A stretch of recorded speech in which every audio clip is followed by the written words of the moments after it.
साथियों नमस्कार। साथियों, आज की जो मीटिंग थी उस बारे में असलम चौबदार लाइव आए थे। उन्होंने कुछ महत्वपूर्ण जानकारी दी। उन्होंने बताया कि आज की मीटिंग में फाइलों का आदान प्रदान हुआ है, फाइलें पहुंचाई गई है कि कौन सी भर्तियां पेंडिंग है और जो नई भर्तियों जो आनी है उनके विषय में क्या राय है वो दी गई है फाइल बना के। रीट तिथि और रीट वैधता के बारे में ही सबसे ज़्यादा जानकारी प्राप्त मांगी जा रही है कि क्या उस मीटिंग में उस बारे में कुछ चर्चा हुई। तो साथ ही उस बारे में फाइल बनाकर दी गई है कि किन किन राज्यों में वैधता बढ़ाई गई है, किस प्रकार 2011 2012 में परीक्षा के बाद टेट परीक्षा के बाद रीट परीक्षा होती, फिर बीजेपी सरकार ने 7 साल से घटाकर 3 वर्ष की वैधता कर दी। तो किस प्रकार साथियों ये जो सब कुछ है मैटर वो लिख कर दिया। असलम चौपदा ने बताया कि शेर सिंह यादव का इसमें हवाला दिया गया। शेर सिंह यादव केस हुआ था जो इंग्लिश और साइंस का जो केस था उसमें बताया गया कि रीट से ये परीक्षा नहीं हो रही है। थर्ड ग्रेड परीक्षा जो है वो रीट से नहीं हो रही है, वो वेटेज उसमें स्नातक के परसेंट जुड़ रहे हैं, इसलिए वो रीट से नहीं है। तो ऐसा नहीं है कि केवल रीट से परीक्षा हो रही है, वो दूसरा पेपर ही माना जा रहा है उसे भी। मतलब जैसे रीट और जो वेटेज जुड़ता है वो दूसरी परीक्षा ही मानी जा रही है उसे। साथियों, तो इस प्रकार ये बताया कि रीट से मेरिट नहीं बन रही है। स्नातक के वेटेज साथ में जुड़ने से केवल रीट से मेरिट नहीं बन रही।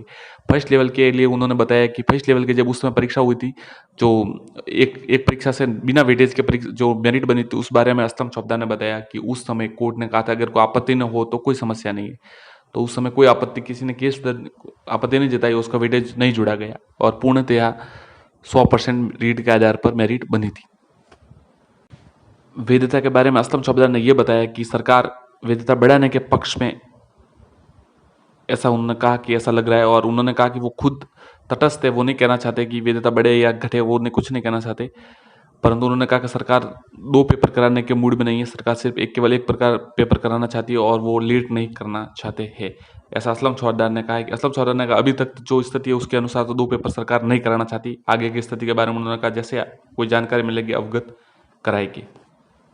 रीट पदों को लेकर भी उन्होंने कहा कि संभावना है कि रीट के पदों में बढ़ोतरी हो और वो मांग भी कर रहे हैं कि रीट के पदों में बढ़ोतरी हो। उन्होंने कहा वो वैधता बढ़ाने या वैधता के स्थगित उस मामले में नहीं पढ़ना चाहते। उन्होंने कहा वो तटस्थ है, फिर भी ऐसा उन्होंने कहा कि वो सच कहना चाहते तो हो सकता है कि वैधता बढ़े, ऐसा उन्होंने जरूर कहा है।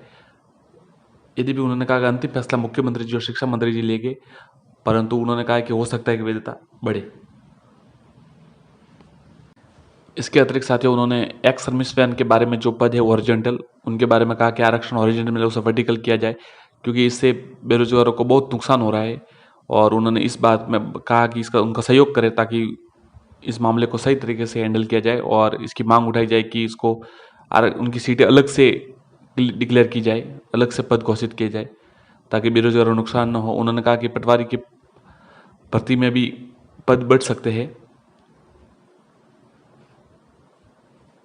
त्यागपत्रित पदों के लिए उन्होंने कहा कि वो डीओपी का सर्कुलर आइडिया आ रहा है, उस प्रयास करेंगे कि उसको क्लियर करें और जो जब तक अंतिम पद है वहाँ तक भरे जाए, ऐसा उन्होंने कहा है कि ऐसी मांग करेंगे वो।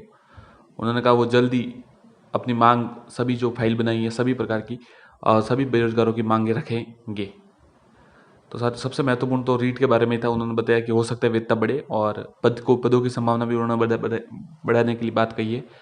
और साथियों इसके अतिरिक्त उन्होंने ये भी बताया कि हो सकता है 20 या 22 या 23 तारीख को, ऐसा कुछ बताया उन्होंने, 20 तारीख या लगभग के अगली मीटिंग हो। यदि पे उन्होंने कहा कि अभी तक कंफर्म नहीं है, पर तो अगली मीटिंग जब भी होगी तब निर्णय हो सकता है। तिथि के बारे में उन्होंने बताया कि तिथि अभी तक क्लियर नहीं है, वही तिथि बताई है उन्होंने, पहले बताई थी वही। तो साथियों इस प्रकार असलम चौबदार ने आज ये जानकारी दी। धन्यवाद।